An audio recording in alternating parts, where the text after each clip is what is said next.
Man, first I'd like to thank AUSA for what you do for our Army each and every day, to our industry partners for what you do to help keep the military the strongest in the world, and to all my military friends. It's great to be here today.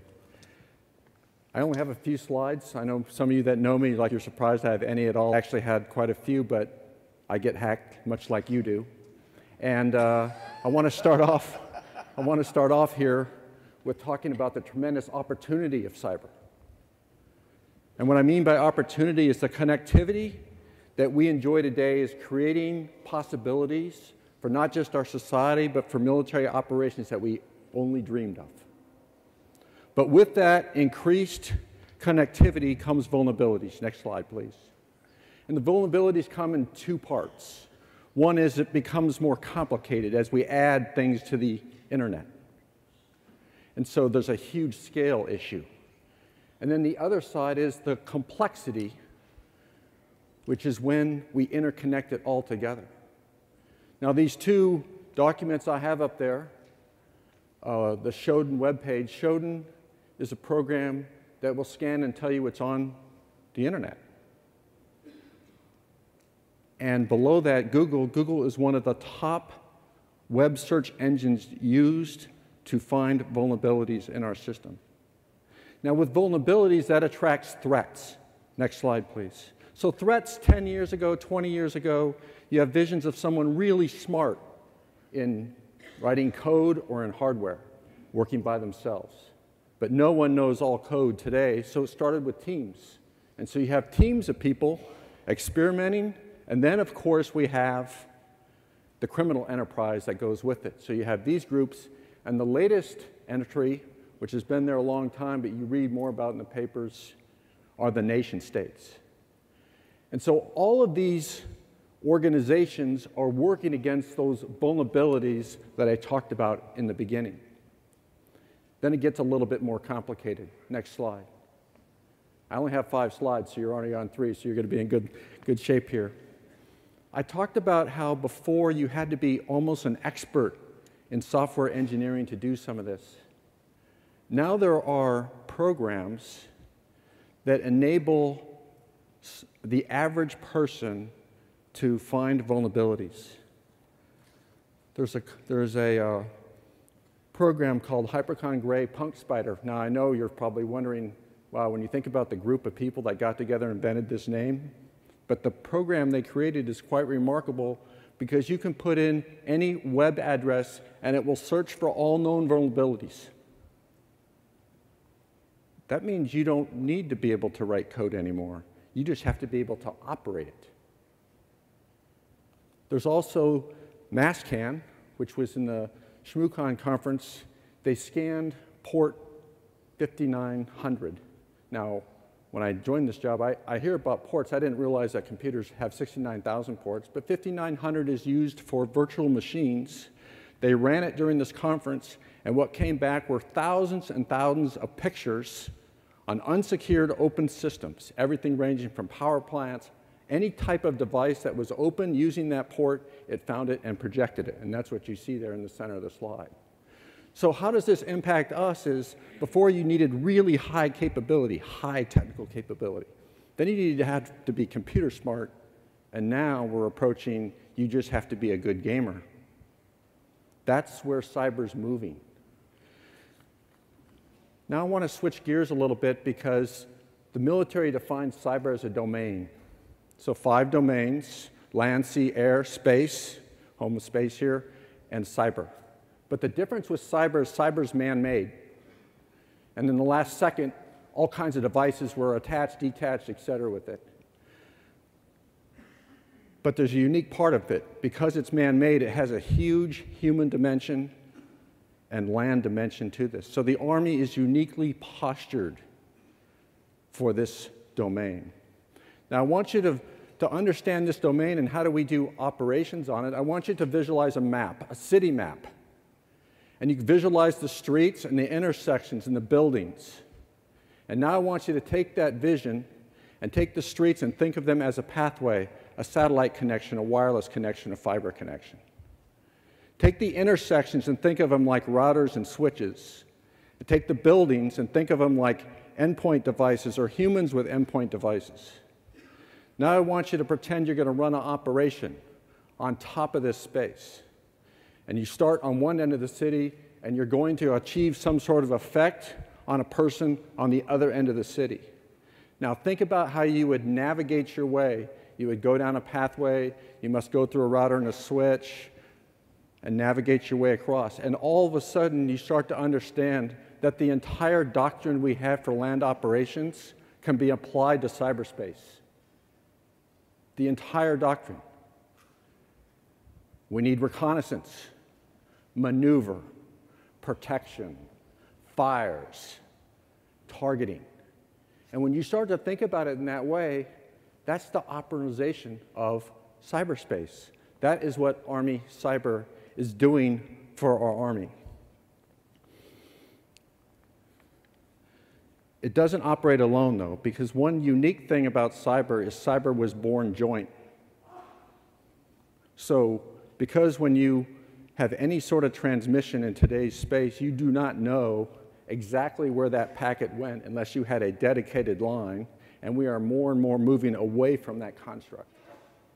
And so, we work very closely with Admiral Rogers, 10th Fleet, General McLaughlin, 24th Air Force, Vince Stewart, Major General Vince Stewart, the Marine Corps Cyber Command, and with the Coast Guard, Admiral Bob Day.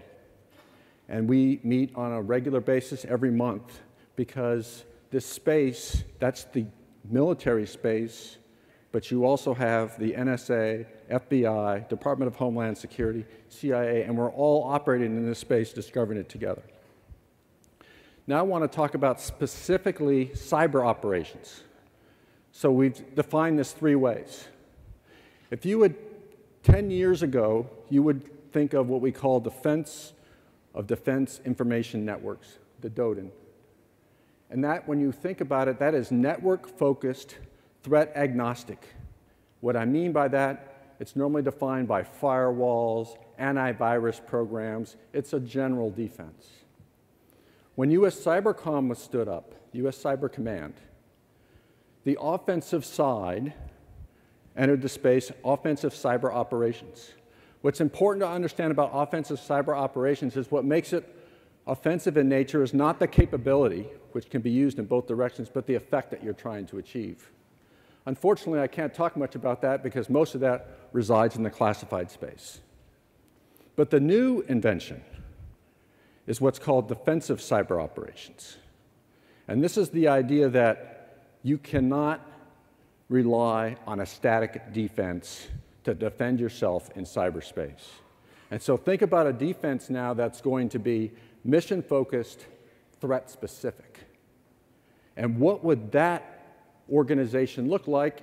And we are creating what's called cyber protection teams to do this. 3 parts.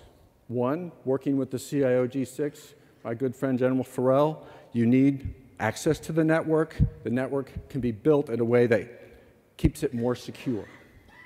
The second part is what's called internal defense measures. Internal defense measures means that's your ability to hunt inside the network. You identify a threat, and then you can, once you identify it, you can normally find it. In my travels to all of the high-tech companies, Verizon, et cetera, we normally discover threats through information or intelligence, not through firewalls, antiviruses, et cetera. Someone tells us. That's the paradigm that we're trying to change. And then the last part of defensive cyber operations is what's called response actions. So let's say we're getting a massive denial of service attack. Well, then you're authorized to defend that, but the authorities for that currently reside at very, very, very, very high levels in our government and would more likely be done by the national mission teams run by U.S. Cyber Command. Next slide.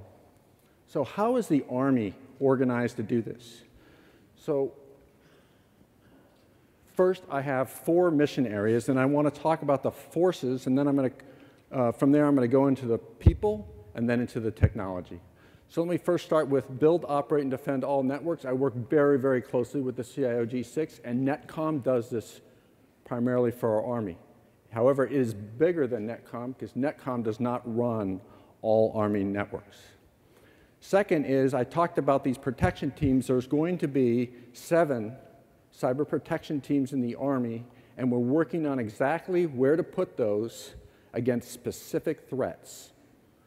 And then finally, we have combined our computer emergency response teams and the theater network operations centers into what we call regional cyber centers. And that's how we're going to defend Army networks. Next, we're a service component command to Cybercom. And who does that is we have a cyber brigade, the 780th Brigade. That's where most of our cyber forces that we're growing are currently stationed. We're creating the 7th Cyber Mission Unit down at Fort Gordon. And this is where our cyber protection teams will reside. We have national mission teams, and then we have teams that are going to work for DISA, for the Defense Information Systems Agency, that will protect the DoDN. Then how do we support combatant commands? We're formed cyber mission teams that are working today around the world in support of their headquarters. We have a joint force headquarters we're creating to command and control this, and then we have cyber protection teams for each combatant commander. And then finally, I also have operational control over information operations because it's very hard to separate cyber from information operations. Because cyber is not for the sake of cyber. You're trying to achieve an effect on a person. You're denied, disrupt. All of that doctrine applies here as well. So next, well, before you move off this, so where are we? We've been tasked to build 41 teams. My predecessor, General Hernandez, worked very, very hard to start the pathway to get there. So in September, we had 2 teams. Today, we have 5. End of next month, we'll have 9. January next year, I'll have 24. You get the sense. Its exponential capability is starting to come online. And there's no better time for it to happen either. Let me go now to people. I get a lot of questions, and there's a lot of space in here for industry as well. So you have to start with this: no one knows all code. No one knows all code. So it's inherently a team sport and has high levels of collaboration. So we have gifted people where competence rules, but character is essential. So some of these individuals have tremendous abilities. The Google of the world would call them supercoders. Supercoders, if there's 1,000 people writing code, this is the one. I asked, what does that really mean? A supercoder, a normal person will do it in 100 lines of code, they'll do it in 5. They can look at code and tell you what it does. We have some of those. They're really hard to find, and then they're hard to retain. Not for the reason you think. They're hard to retain because they want to stay on mission. They don't want to do anything but that. And so, in a way, how does the Army have to adjust to that? So how could industry help us? Well, it deals with the normal human life cycle models that we work with. Everything revolves around leader development and talent management. And so let's talk about training. A lot of training is done in the classroom or actually on net operations. We do not have an effective individual and collective training strategy and the resources to work in this space. There's lots of companies that say they do it, but it has to be tailored for the military. There's tremendous work going on this by Major General Patterson, who has been given the task to stand up the Cyber Center of Excellence. As in the Army, the proponent used to reside with Army Cyber, and that has been passed over to TRADOC, exactly where it should be. And so there's going to be a lot of movement in this space over the next couple of months. Now I'd like to talk a little bit about the technology. There's lots of ways to frame it. The way that I frame it is infrastructure, platforms, and applications. So for our industry partners in the room and others, you know I basically defined a framework for cloud architecture. So I'll back up one and tell you what I think one of the problems in this space is. The technology is moving so fast right now, it's hard to stay ahead, and it's in 3 areas. The first is in big data and cloud technologies. The second is in advanced computing. And the third is in wireless and mobile technologies. So when I was with a high-tech company here recently, and I asked them to predict the future of computing, and this high-tech company has over 2 billion word searches a day in its program, they said they cannot predict it. Next slide. Oh, I left one out. That one, good. So not to get too technical, but the network is defined by what's called a stack, and the normal term is 7 layers. And it's not important that you know that, but earlier technologies, just one element of the stack would be under transformation at a time in general, maybe more than one, but I'm making a generality. The challenge that they're having right now with the tech companies is the entire stack is under transformation. Every line of that is under transformation as we speak, and they're converging as a result of the technologies I talked about. And so the challenge is they don't know what the future space is going to look like. And there's widely diverging infrastructure platforms and applications coming out. So what are the implications to the military? The challenge for the military is, how do we have something where we can have best of breed over time? So I've worked a lot with Dr. Hsu and General Phillips about how do we do cyber acquisition. Because the traditional acquisition models are not going to work in this space for platforms and for applications. I've talked with General Phillips, it probably does, and General Bowman, it probably does work for infrastructure. We'd like it to be faster, but in general, that moves at a little bit slower pace than we need this and we need it now. So we're still working our way through how to do that, but there is growing recognition that we may have to take some of the inventions of the wars in the way that we provided rapid technologies to the force and adapt those to the space, that we cannot lose that. And what am I talking about? Rapid Equipping Force, the JIADO organization, Asymmetric Warfare Group, all these little groups that were formed to help us in the wars. We need some of those authorities and ideas to make their way into the cyberspace. During the panel, one of our experts is going to talk about, as we look at different technologies, we're looking for open architecture. We are absolutely looking for open architecture, and what we as the military have to define is what the data layer, how we want the data configured. Because that data layer is critical if we're going to use a wide range of technologies. A number of companies that have come to us have great technologies, but they're not scalable. They're great here, but when you start to bring them across what really is kind of a small enterprise, DoD, when you consider the worldwide tech industry, but it's big enough that there are scale issues within it. So we want the ability to accept a lot of different ideas, a lot of different products, a lot of different capabilities from vendors. And how we do that has not been totally resolved, but we do know we have to move to open architectures, faster acquisition processes, and a common baseline on which we're going to do it so it can interoperate with each other. Gone are the days where, with General Farrell and I talk about, where we have enormous problems with our programs of record and keeping them updated in not only the standard defense, but in the defense in depth methodology. So what I want to do is I think I want to stop there, but in the short time I talked, I want you to think about this. In the time I talked, if it was every minute, 1 day of video is uploaded on YouTube. While I talked here, 150 million phone calls were made. While I talked here, 6 million emails were sent in that short time. 750,000 hours of streaming message. I'm talking Pandora, these type of technologies. So this space is moving rapidly. I'll close with this. We all think back in the 2000, 2001 timeframe, the expansion of the internet, and how fast that was. It's moving. That was Verizon described it to me as it was 10 times a year. Verizon tells me a couple weeks ago, the internet is expanding right now 6 times a year. It's being driven by video because people are starting to watch TV on their phones and their iPads.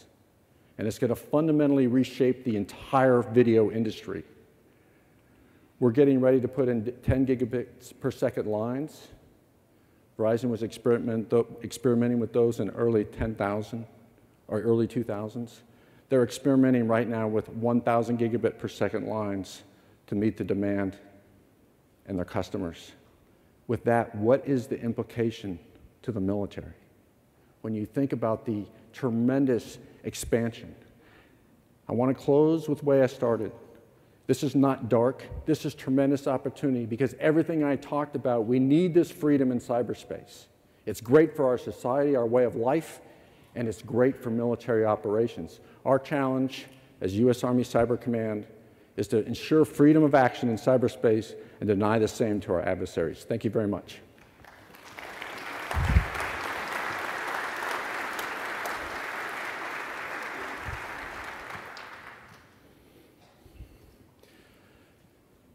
Okay, first question here. DHS is charged with protecting .gov and .com networks. How does our cyber and cybercom support DHS in the cyber protection mission?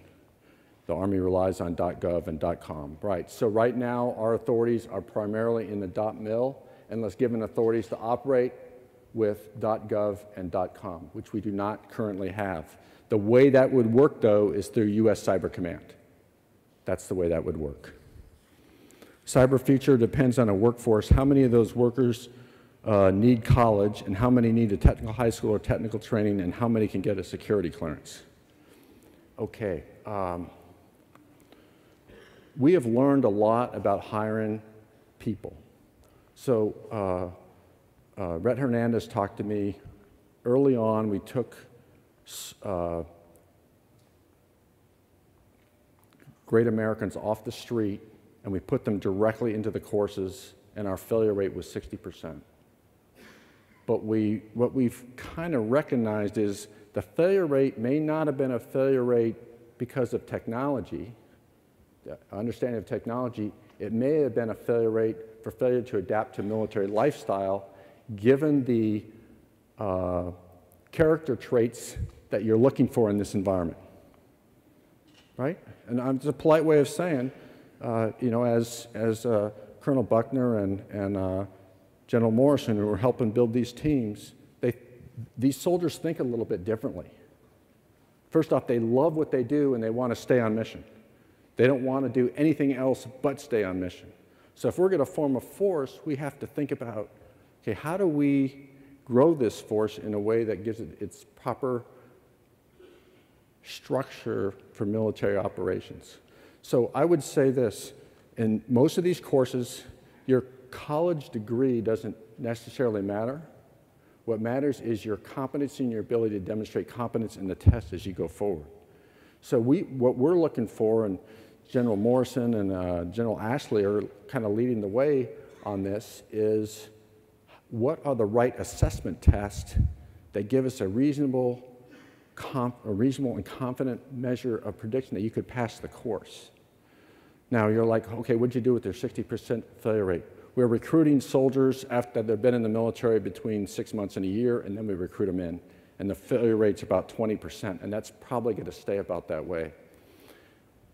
After we finish building out the cyber force, the cyber mission force that I discussed, that's roughly 2,000 soldiers, civilians, we're going to have a different structure, and I've talked to our Army Chief of Staff on this. We're going to be able to be very, very selective, because the idea is we're going to leave a lot of these soldiers on mission. That's what they want to do. That's what they're going to do. The challenge is it takes 2 to 3 years right now to develop the competency, and when I define competency, I'm also talking about the oversight that's required, either intelligence oversight or compliance oversight, that they don't get in trouble in doing what they're doing. And that is critically important right now, especially in wake of recent events. So I think what Huntsville schools are doing here is absolutely the right thing, and there's room for gifted, talented people in our Army in this space.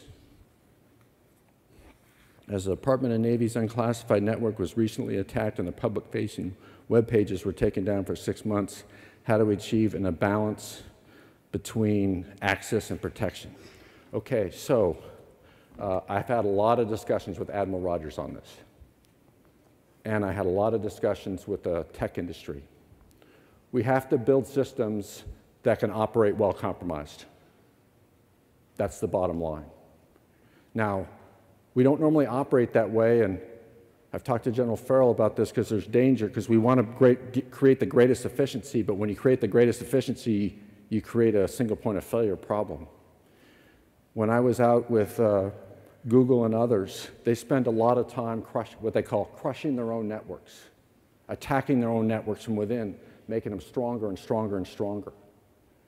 That's probably what we're going to have to start doing, because despite what was said here, the Navy did not take down all their networks. They took down the networks that they felt they could no longer allow operate, and they kept the others running knowing they were compromised until they could clean it all out. So this is I would put in the operations side, processes side of how we're going to operate in this space. That's a great question. What are your perspectives for using commercial cloud technologies on the internet? In many cases, can be as secure, more secure than current systems while providing greater capabilities for soldiers and Army employees. I think we are really looking hard at cloud, and in a way, Bob, you should be up here helping me answer this question.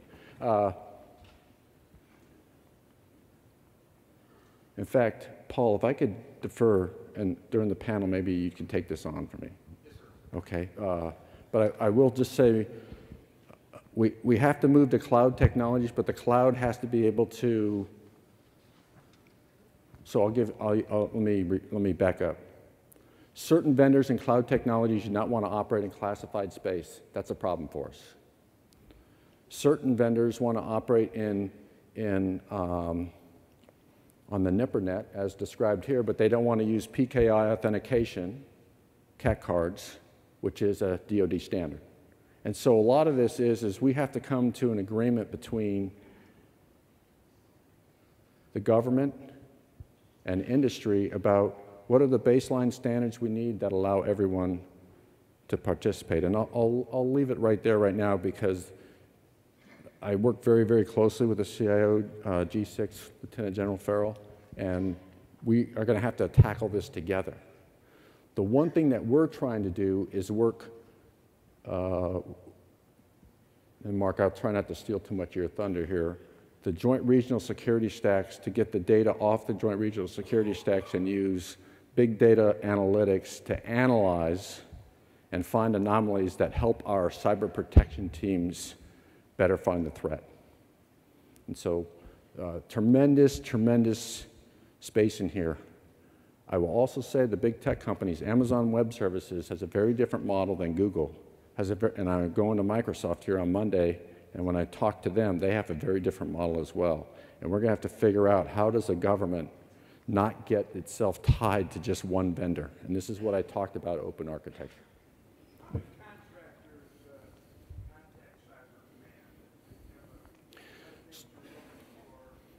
Yeah, so the question is, how do contractors contact Cyber Command? I've actually tried to get out of that space as an operational commander and work with General Phillips. So Colonel Marty Higginson is the cyber focal point of contact for ASALT, and I direct all vendors that direction. And then I work with CIO G6 and with G2, sometimes G3, and us as we go forward. But a lot of it is about understanding the technology. And I do not have any acquisition authority, and I don't think I need it. I need the Army to support this. What I've tried to, my approach to Army Cyber Command is, it's an operational headquarters. I view it like a maneuver force. So people bring things to the headquarters. I don't acquire when I was a division commander, I didn't acquire that equipment. I just ask for equipment, I ask for capabilities, it comes with the right authorities, and then I organize it in time and space against the mission. That's the same thing I'm trying to put in place with Army Cyber Command. It's a little bit more complicated, but the basic concept of operationalizing the space with a operational command, I think this is exactly where we need to go.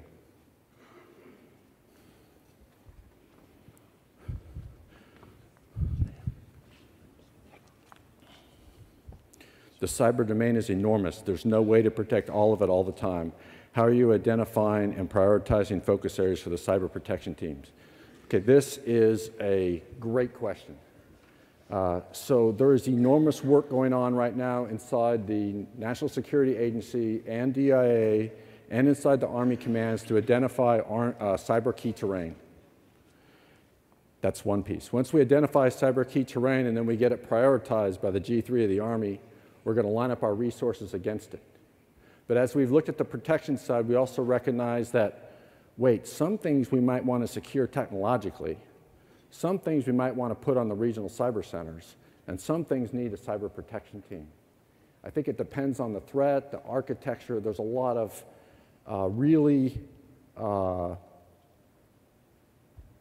there's a number of different ways to create a defense in depth that would enable us to do this.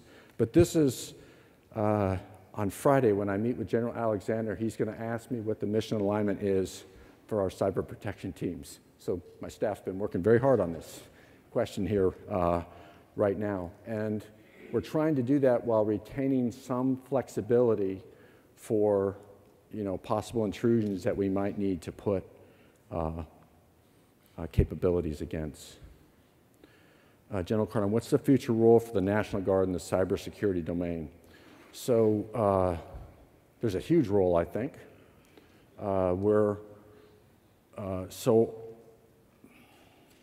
General Ingham, before he left, so they're bringing one cyber protection team online. They're going to grow 10 cyber protection teams. I've given the National Guard kind of a laundry list of capabilities that I think we need. I've also done the same with the Army Reserve. Just in the last day or so, we've gathered up everything that we think we're doing with the reserve components, put it on one sheet of paper. I sent it to General Huggins and said, I think it's time for us all to meet and start prioritizing and get it in the Army process that gets it resourced, et cetera. The one challenge that we've had with the Guard and Reserve on the high-end forces, the forces now, when I say the cyber mission force, when I say high-end, a lot of these forces have to have training that has joint training that's certified by the National Security Agency. There's only so many seats. I talked before about where we are in our build. We're on our way to 41 teams. We are intensely managing every seat to make sure we get the maximum capability. But from the time the highest end operator, from the time they start to the time they come out of their training will be almost 2.5 years. It doesn't mean they haven't been working during that time, but by the time they come out and are considered an apprentice, it's about a 2.5-year process with lots and lots of courses. And I talked about the failure rate as we went through here. So we know we need more capability, but right now every class that exists is, and you can imagine my peers here in the Army, Navy, Air Force, and Marines, the competition over these seats is fierce, right? I mean, they drop one seat, we're right there because we got soldiers lined up ready to go. But I think we absolutely have to have the National Guard and the Army Reserves in this. Will all services make up the cyber mission teams? Who will take the lead? So all services are involved in the cyber mission teams. I believe the right number is 133, roughly 6,000 soldiers, sailors, airmen, Marines, and civilians from each service are part of this. And they will all be, for these forces, they are all so they're grown in the Army, but they're allocated to the combatant commanders and then allocated to me, and then I distribute them to support the combatant commanders as directed. So I work very closely with some COCOMs right now that I've been assigned by Cyber Command.